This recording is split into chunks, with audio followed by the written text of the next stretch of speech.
Having a baby changed my life completely. I'm the youngest in my family, so I was always used to being taken care of. But when I had my son, I knew everything would be different. Still, I wasn't expecting how difficult motherhood would start out. Hi, I'm Gwen, and at 26 I had my first child. My son, Heath, meant everything to me and my husband, Hugh. From the moment I heard Heath cry in the hospital, I knew I wanted to dedicate my life to him. That's what parents do, right? But things don't always go as planned. This is where Hugh's mom, Trish, comes in. She had recently gotten divorced and came to stay with us. She wasn't in a great mental state and had nowhere else to go. This was her second divorce, first with Hugh's dad, and now her ex-husband, whom she married soon after Hugh was born. When I married Hugh, I found out Trish had just had another child, which was surprising at her age.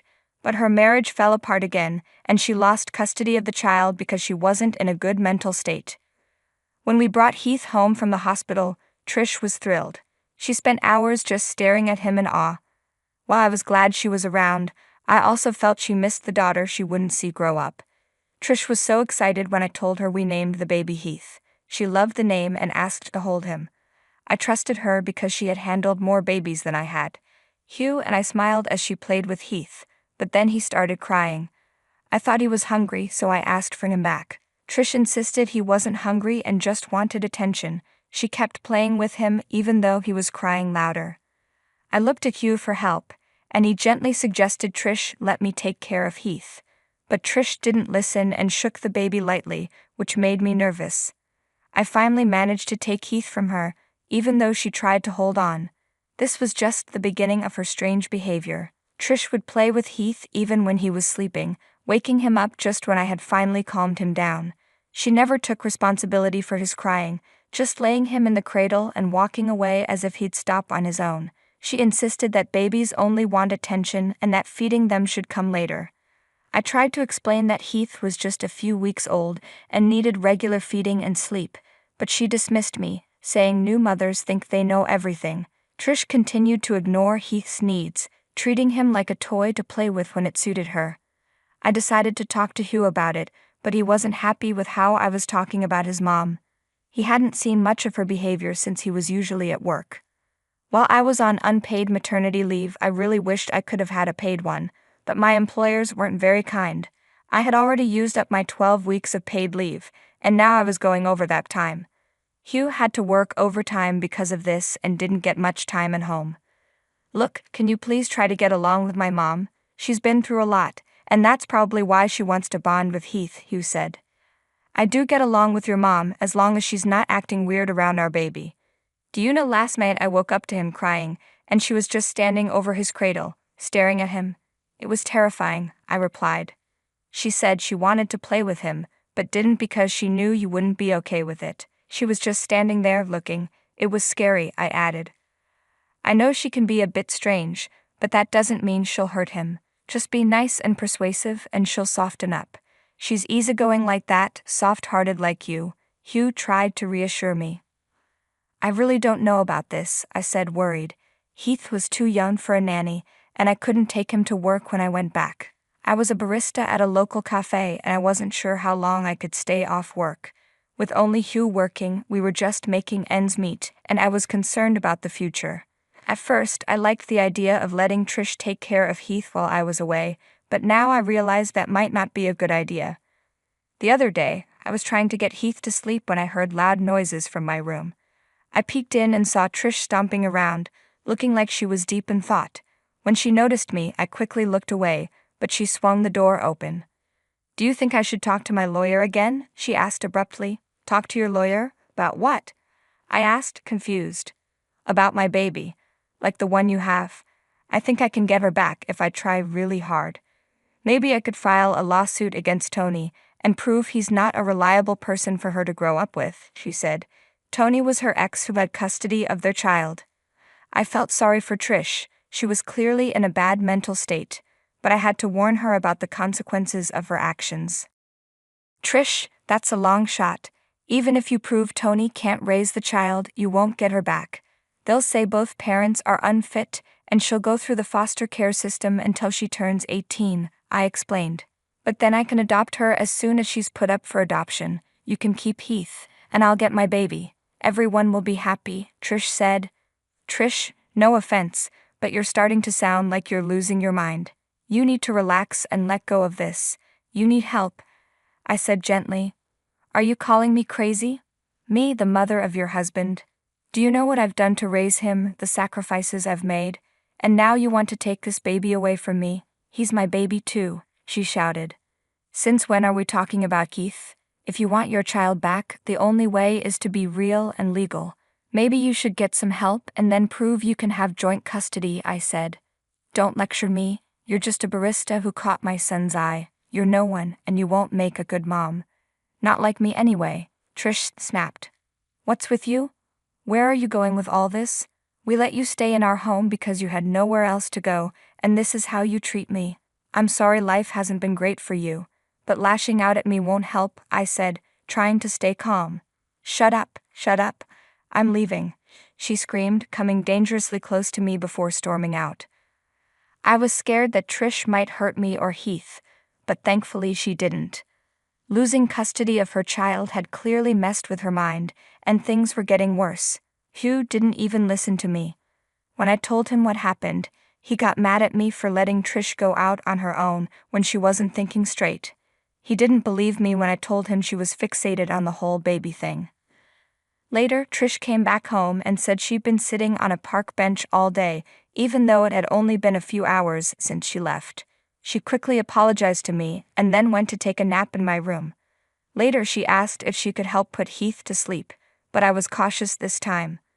I wasn't about to let her handle the baby without supervision. Things didn't get easier after that. There came a point where I knew I'd need to ask Trish to leave for good. Things really took a turn one day when we were taking care of a sleeping Heath. How much does it cost to take care of a baby these days? Trish asked. Oh well, the diapers, other supplies, and baby-proofing the house add up. Maybe around $100 a month if you're lucky, and even more when the baby starts crawling or walking, I replied, just wondering. If you have something on your mind you can tell me, I added. Oh, nothing. It didn't used to be so expensive back when I had Hugh, but I'd still have the baby, no hesitation. They're complete angels until they start crying. But yes, I get it. I'd give anything for little Heath. So would I, Gwen. So would I. I'd be willing to give up anything for our baby, Trish said. Our baby? The way she said it felt oddly uncomfortable, but I didn't pay much attention to it. Days passed quickly. Trish started going out regularly every evening around 5 o'clock, all dressed up with her purse. There was no way she had started seeing someone new at her age, so I figured she was just going for walks, trying to feel better. Honestly, we were supportive of her trying to improve. She also began acting more normal with Heath. She didn't act weirdly, would hand me the baby whenever he cried, and even helped make his food and buy diapers occasionally. I was relieved that she seemed to be feeling better and more like herself. I even considered leaving Heath with her when I went back to work soon. But then one day I overheard her while she was playing with him in the living room. I'd been exhausted from taking care of him all day and was trying to drift off to sleep. A while later, I heard Heath crying, which woke me up. As soon as I got up, he became quiet. Then I heard Trish say, "That's a good boy, that's a good baby. You're mine, okay? You're my baby, and Mom is going to take real good care of you. We're going to fly away to a nice place where you'll have lots of toys to play with.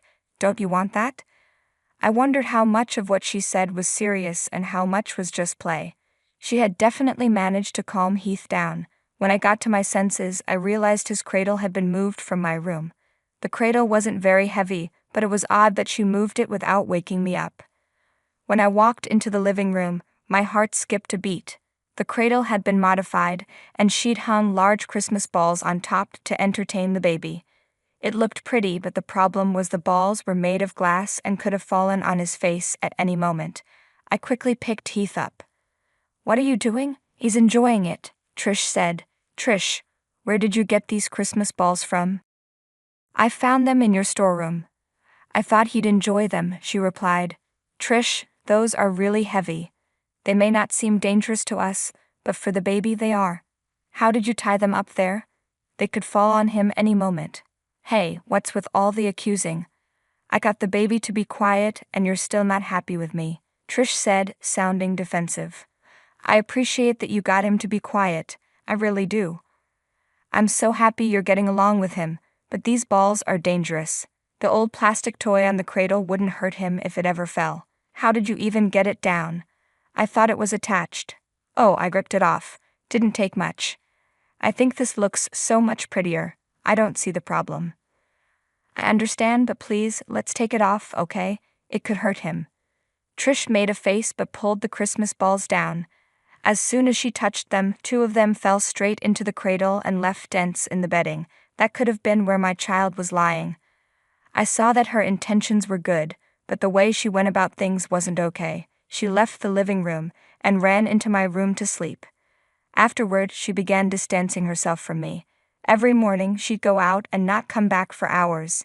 Whenever I asked where she was going, she'd just say, "The post office." Trish kept saying she was going to the post office, but it was too far for her to be gone all day. She also started whispering strange things to Heath, and she'd smile at me in a weird way. I was getting uncomfortable, so I talked to Hugh again. "She's trying to get better. Why aren't you being supportive?" Hugh said. But she still acts strangely around Heath. She keeps telling him he's her baby and says her own name over and over so he'll say it first. You know about the Christmas balls incident, and I'm really concerned. You're overthinking this. She's taking care of our baby. Yes, the Christmas balls were a mistake, but you handled it, and she won't do it again. And you need to help her get to the post office if that's where she's going. Hugh, she's obviously not going to the post office every day. Why would she? Because she used to work there and has friends there. Maybe she got a part-time job. Then why wouldn't she tell us about it? I don't know, okay?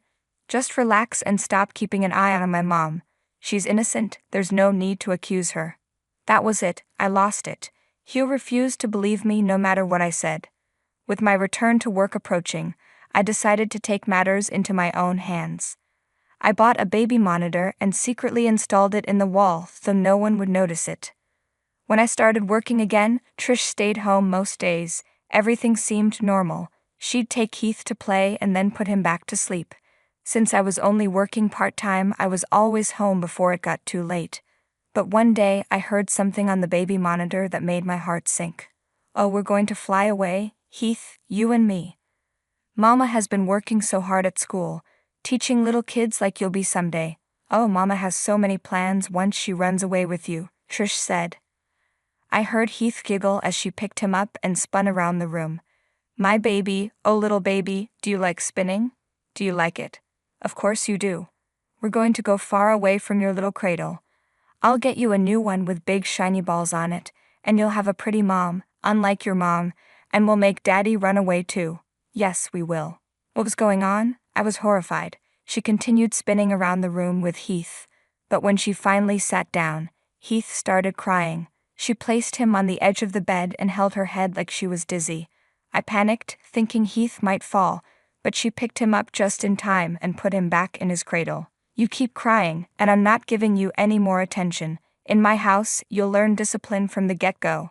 Children these days, I swear to God," she said and slammed the door. I was deeply concerned. I recorded the footage and considered sending it to Hugh, but I wanted to make sure I wasn't overreacting. That day, I went home early, worried about my child. Trish opened the door, looking worn out and tired. She yawned and went straight to sleep without saying a word. I rushed to my room, quickly fed Heath, and calmed him down. Once he was asleep, I locked the room from the inside and started searching. Trish always carried a big red purse whenever she went out, and I needed to find it. After searching my room for almost an hour, I found nothing. Then I noticed it hanging from the coat rack. I grabbed it as quietly as possible, and when I looked inside, I was shocked. She had a teacher's ID card for a school and a plane ticket scheduled for the day after tomorrow. She had been planning to run away with my child. I kept the ticket and ID card to myself and sent the video to Hugh, asking him to come home as soon as possible. "This can't be real. Oh, for God's sake, you still think I'm overreacting?" I asked when Hugh saw the footage and held the ticket and ID card in his hand. Hugh was speechless. He realized Trish had been working for months to arrange all this. She clearly needed help. We decided to call Hugh's dad, Jonah. Jonah quickly picked up the call.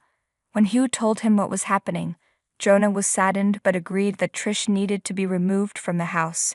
He suggested we consider a retirement home for her. Do you think she should go to a retirement home? Hugh asked. That's what I do. But I think she needs psychiatric care first, Jonah replied. So you want her out of the house for good? Hugh confirmed. Yes, please, I said. Okay, I'll come over to talk to her in person. Let's get started, Jonah agreed. Jonah had been around when Heath was born, and he and Trish would often argue over small things, but he came over anyway. Hugh and Jonah talked to Trish, and there was a lot of crying and yelling. He's my baby, Trish screamed. No, he's my son. Trish, you need to get out of here before we have to forcefully remove you, Hugh said. Oh, I'd like to see you try, Trish shot back. By then, I'd lost my patience. Trish had done so much to upset me that I wanted her out of our lives for good. You will never set foot in this house again. Just go away and keep your hands off my son. Enough. Both of you. Jonah intervened. Mom, please don't make this complicated. Come with us. The fighting continued for a while, but I finally decided to let her go into a retirement home for good. The people at the nursing home said they'd provide her with some psychological help as well. I didn't care anymore. I tore up the plane ticket in front of her and called the school where she worked to ensure she wouldn't be allowed near any kids again. Maybe I went too far in my anger, but it was all necessary.